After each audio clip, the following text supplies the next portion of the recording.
오늘 하나님의 말씀 욥기 7장 말씀입니다. 욥기 7장 1절에서 21절까지 말씀입니다. 욥기 7장 1절에서 21절까지 말씀을 한 절씩 교독하시고 21절 함께 읽도록 하겠습니다. 교독하시겠습니다. 이 땅에 사는 인생에게 힘든 노동이 있지 아니하겠느냐? 그의 날이 품꾼의 날과 같지 아니하겠느냐? 품꾼은 그의 삭슬 기다리나니 이와 같이 내가 여러 달째 고통을 받으니 고달픈 밤이 내게 작정되었구나. 내가 누울 때면 말하기를 언제나 일어날까, 언제나 밤이 갈까 하며 새벽까지 이리 뒤척 저리 뒤척 하는구나. 내 살에는 구더기와 흙덩이가 의복처럼 입혀졌고 내 피부는 굳어졌다가 터지는구나. 나는 배틀의 폭보다 빠르니 희망없이 내 생명이 한낮 바람 같음을 생각하옵소서. 나의 눈이 다시는 행복을 보지 못하리이다. 주의 눈이 나를 향하실지라도 내가 잊지 아니하리이다.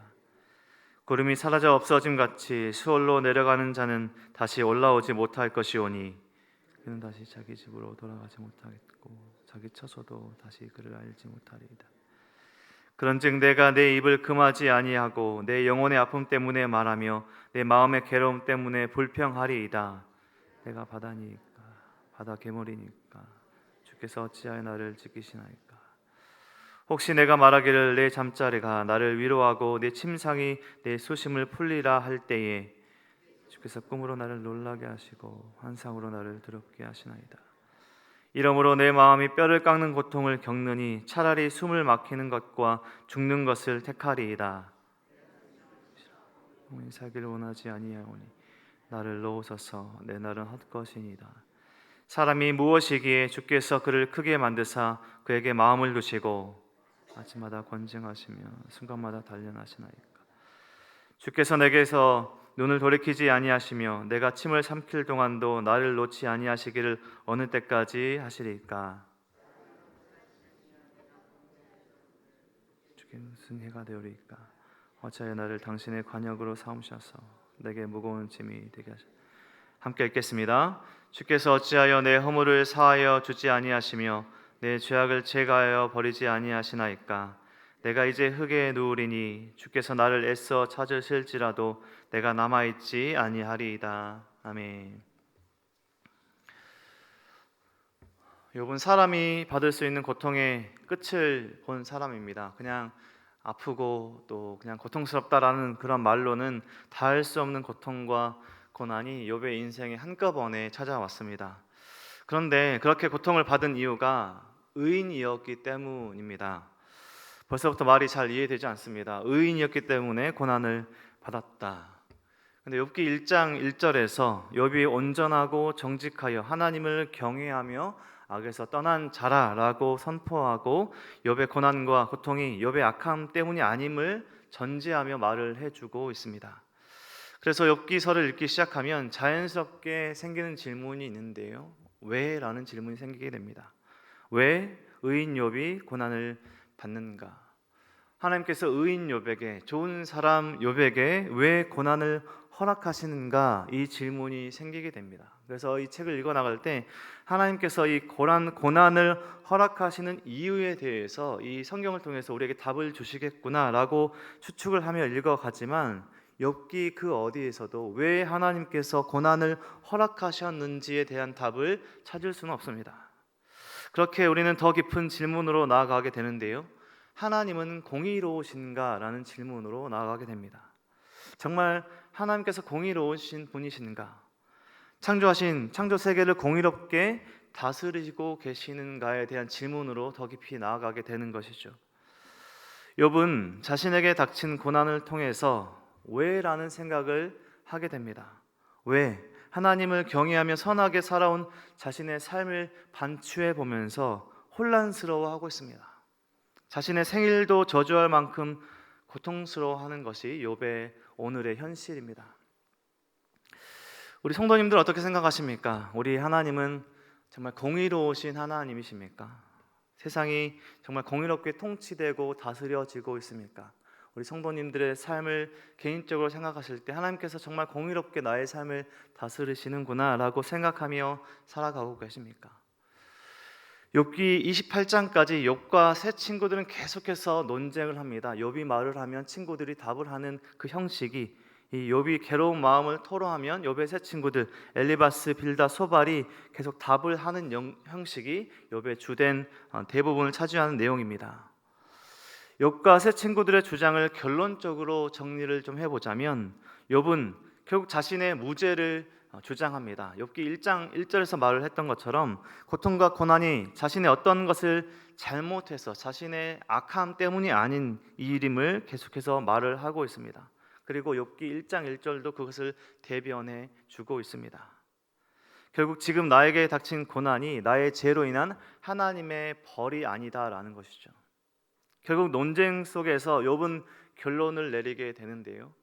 하나님은 공의롭게 세상을 다스리지 않는다가 욥이 내린 결론입니다. 결국 하나님은 불의하시다라는 결론에 이르게 되는 것이 욥이 내린 결론입니다. 욥이 하나님은 불의하시다라고 말을 합니다. 그런데 욥의 세 친구들 엘리바스, 빌다, 소발이 오히려 하나님은 공의로우신 분이시다라는 말을 합니다. 하나님은 공의롭게 세상을 다스리시고 욥이 당한 고난은 욥이 죄를 지었기 때문에 하나님이 벌을 내리신 것이다 라고 말하는 것이죠. 그래서 욥이 우리가 겉으로 봤을 때는 모르지만 틀림없이 욥이 죄를 지었기 때문에 하나님께서 벌을 내리신 것이다. 하나님은 공의로우시다 라고 세 친구들이 말을 합니다. 욥의 세 친구들은 뿌린 대로 거둔다. 이 인과응보의 법칙, 규범의 지혜의 대표자들로 욥의 고난의 원인이 욥 자신에게 있다라고 말을 하는 것이죠. 자신을 위로하러 왔다는 친구들의 이러한 말들이 욥에게 더 큰 고통을 주고 있습니다. 그래서 어제 본문인 6장에서 욥이 자신의 결백을 주장하며 마지막 부분에 보면요, 악한 것을 분별하지 못할 정도의 사람이 아니다, 나를 이해해달라, 우정을 보여달라라고 말을 합니다. 그리고 오늘 본문에 욥은 자신의 고통의 문제를 더 이상 친구들이 아니라 하나님께로 가지고 나아가는 것을 볼 수 있습니다. 오늘 7장의 본문은 욥이 하나님께 드린 기도문인데요, 하나님께 탄식하고 탄원하고 있습니다.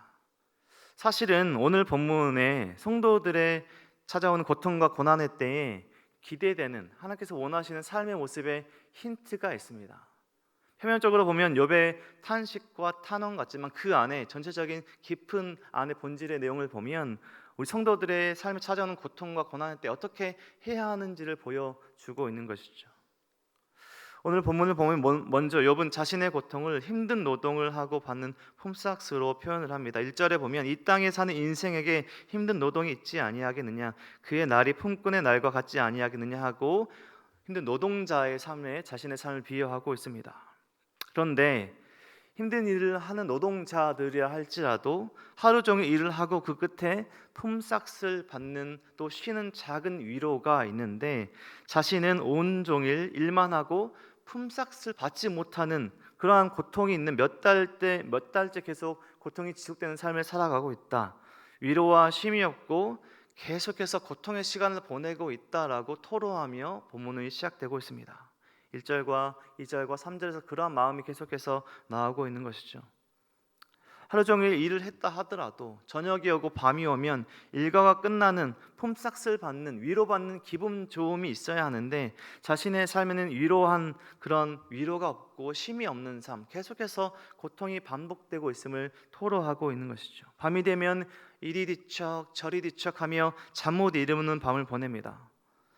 깨어진 일상, 한없이 찾아온 참혹한 고통을 보내는 이러한 고통이 언제 지나갈까? 더디게 지나게 가게 하는 밤이, 그런 고통의 시간들이 흘러가고 있습니다. 밤이 더디게 하루하루 가고 있습니다. 욥은 제 위에 앉아서 머리 끝부터 발끝까지 난 피부의 질환, 피부병을 질그릇으로 벅벅 긁으며 자신의 고통의 시간을 표현하고 있는 자신의 기도문입니다. 그리고 7절부터 보면 하나님께 탄식으로 기도합니다. 자신의 인생 한낱 바람 같음을 기억해달라고 하나님께 탄원하고 요청하고 있습니다. 고통의 밤을 보낼 때는 언제 밤이 가나, 이리 뒤척 저리 뒤척하며 느리게 가는 밤이 무척 긴 것 같지만 전체적으로 보는 자신의 인생 전체는 한낱부는 바람과 같음을 생각하고 하나님께 자신을 구해 달라라고 간청하고 있는 것이죠. 그리고 이렇게 자신이 불평하는 이유를 말하고 있습니다. 하나님, 제가 불평하겠습니다라고 말하고 탄원을 하고 있습니다. 하나님, 마치 하나님께서 물리치셔야 할 바다 괴물이 된 것 같이 하나님께서 나를 감시하신다라고 불평합니다. 차라리 죽게 해달라라고 간청합니다. 16절에 보면 나를 놓으소서라고 말을 하죠. 내가 생명을 싫어하고 영원히 살기를 원하지 아니하오니 나를 놓으소서, 내 날은 헛것이니이다. 하나님, 나를 죽여 주시옵소서라고 간청하고 있는 것이죠. 이 고통의 삶을 빨리 끝내달라라고 말하고 있습니다. 이런 고통의 시간을 계속 보낼 수 없다라고, 그만 끝내달라라고 요청하고 있는 것이죠. 왜 놀랍도록 그렇게 크신 하나님께서 왜 이런 작고 작은 나를 괴롭히시는가? 감찰하시고 감시하시고 나를 이렇게 힘들게 하시는가? 작은 인간 하나의 삶을 관여하셔서 이러한 고통을 주시는가? 하나님께서 자신을 죽이시지도 않으시면서 왜 구원하시지도 않으시는가? 탄원하며 불평하며 원망하며 나아가고 있습니다. 이유를 알지 못하는 자신의 고난과 고통을 하나님께 토로하고 있습니다. 오늘 본문 마지막까지, 오늘 여기서 본문은 욥의 불만을 토로하는 것으로 오늘 7장의 본문 전체가 마치고 있습니다. 그래서 오늘 본문 여기서 본문 7장 본문을 묵상하고 나면 우리가 오늘 본문에서 어떤 것을 교훈을 삼고 어떤 하나님의 말씀을 찾아야 하는지, 나의 어떤 것을 적용해야 하는 말씀을 찾아야 하는지 잘 보이지 않을 수 있습니다. 그저 욥의 불평, 그저 욥의 그 고통 가운데 있는 원망으로밖에 보일 수 없는 오늘 본문입니다. 하지만 오늘 욥의 탄식에 하나님께 탄원하는 것에 힌트가 있습니다. 오늘 본문에 보면 욥은 자신의 문제를 가지고 이제 하나님께 나아가기 시작합니다. 모두가 쉬는 밤에 잠도 들지 못하고 이리 뒤척 저리 뒤척 하면서 온몸에 난 피부병에 그 피부가 골맞다가 터지길 반복하는 그 수개월째 반복되는 고통 가운데 자신의 현실을 자신의 자녀들이 한순간에 죽고 재산을 잃고 자신의 아내마저 차라리 하나님을 저주하고 죽으라라고 저주하는 이 상황 가운데, 그리고 위로한다고 찾아온 친구들은 오히려 너의 고통은 네 탓이야 라고 말하는 그 친구들 앞에 욥은 이제 자신의 문제를 있는 그대로 슬픔과 고통과 불평, 원망 그대로 하나님께 나가기 시작합니다. 욥은 나중에, 오늘 본문은 말고요, 나중에 하나님을 비난했던 자신을 회개하고 용서를 구하게 됩니다. 그런데 아직은 오늘 본문에서는 혼란스럽고 고통스러워서 그저 탄식으로 하나님께 나아가고 있습니다. 하나님께 자신을 죽여달라라고까지 말하면서 하나님께 나아가고 있습니다. 그런데 거기에 우리가 주목해야 할 회복의 힌트가 있다는 것입니다. 욥기에서 결국 이야기하는 것은 의인이 당하는 고통과 고난에 초점이 맞춰져 있는 것이 아닙니다.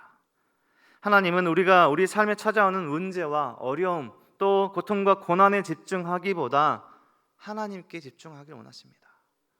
모든 것을 아신다라고 생각하는 것보다 우리가 믿고 하나님을 신뢰하길 원하십니다. 슬픔 가운데서도 기쁨 가운데서도 우리가 이해하지 못할 그 상황 가운데서도 그 문제에 집중하는 것이 아니라 모든 것을 아시고 함께 하시는 하나님께 집중하길 원하십니다. 하나님께 나아가길 원하시는 것입니다. 욥의 세 친구들처럼 자신의 경험, 생각의 틀, 선입관에 하나님을 끼워 넣으려고 하는 것이 아니라 온 우주 만물을 창조하시고 여전히 다스리시는 온 우주 만물보다 더 크신 하나님이시지만 이 땅의 작은 생명들에게까지도 관심을 갖고 사랑하시는 그 하나님께 집중하길 원하시는 것이죠. 하나님께 나아오길 원하시는 것입니다. 성도님들, 불평도 괜찮습니다. 탄식도 괜찮습니다. 심한 원망도 괜찮습니다. 단 하나님께 솔직히 있는 그대로의 마음으로 나아가십시오. 우리 삶에 찾아오는 문제들에 집중하기보다요, 왜 그렇게 그 일이 일어났나, 이유가 무엇인가, 누구 때문인가 여기에 집중하기보다 우리의 모든 것을 아시는 하나님께 그 문제들 자체를 가지고 나아가십시오. 하나님께서 모든 것들을 해결해 주실 것을 믿고 신뢰하시면서 기도하십시오.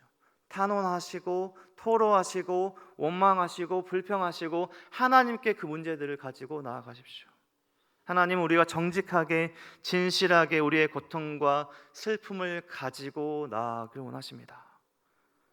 모든 것이 하나님의 손안에 있음을 또 그렇게 알고만 있는 것이 아니라 그렇게 우리가 살아가길 원하시는 것이죠. 우리의 인생은 오늘 욥의 고백같이 한낮 부는 바람과 같은 짧은 인생을 살아갑니다. 우리가 고통의 순간을 지날 때, 어려움의 순간을 지날 때 더디 가는 그 고통의 순간일지라도 전체 인생을 보면 우리 너무나 짧은 인생을 살아갑니다. 하지만 그 모든 인생의 순간에 우리가 고통의 때를 보낼 때, 시련의 때를 보낼 때, 또 반대로 기쁨의 형통의 때를 보낼 때 그 모든 순간을 함께 하시고 아시는 분은 우리 하나님이십니다. 우리는 하나님께로 나아가야 합니다. 세상의 다른 것에서 위로와 다른 평안을 얻는 것이 아니라 하나님께서 주시는 진정한 위로와 평안으로 나아가는 것이죠. 우리 성도님들, 우리를 굽어 살피시는 온전히 하나님께 나아가신 하나님을 온전히 의지하시는 삶을 살아가는 저와 우리 모든 성도님들의 삶이 되시길, 오늘 하루와 평생의 삶이 되길 주님의 이름으로 간절히 축원드립니다. 기도하겠습니다. 하나님 감사합니다. 오늘도 말씀하여 주셔서 감사합니다. 우리의 고통의 때에 또 어려움의 때에 우리가 그 문제에 집중하여서 문제에 함몰되어서 하나님이 보이지 않고 우리의 삶에 방황하고 혼란으로 나아갈 때가 있습니다. 하나님, 우리의 인생의 모든 순간에 우리의 모든 삶을 아시는, 우리 함께 하시는 하나님께 나아가는 우리의 삶이 될 수 있도록 인도하여 주시옵소서. 우리의 슬픔을, 우리의 고통을, 우리의 어려움을 있는 그대로 하나님께 나아가며 하나님께서 해결해 주실 것을 온전히 신뢰하며 믿는 우리의 삶이 될 수 있도록 도와주시고, 우리의 삶의 문제들, 우리의 자녀의 문제들, 우리의 가정의 문제들을 하나님께로 가지고 나아가는, 하나님께 토로하는 우리의 삶이 될 수 있도록 인도하여 주시옵소서. 모든 것을 아시고 함께 하시고 축복하게 원하시는 하나님께 우리의 모든 것들을 맡기는, 하나님을 온전히 의지하는 우리의 삶이 될 수 있도록 인도하여 주시옵소서. 모든 은혜와 사랑 감사드리며 예수 그리스도의 이름으로 기도드립니다. 아멘.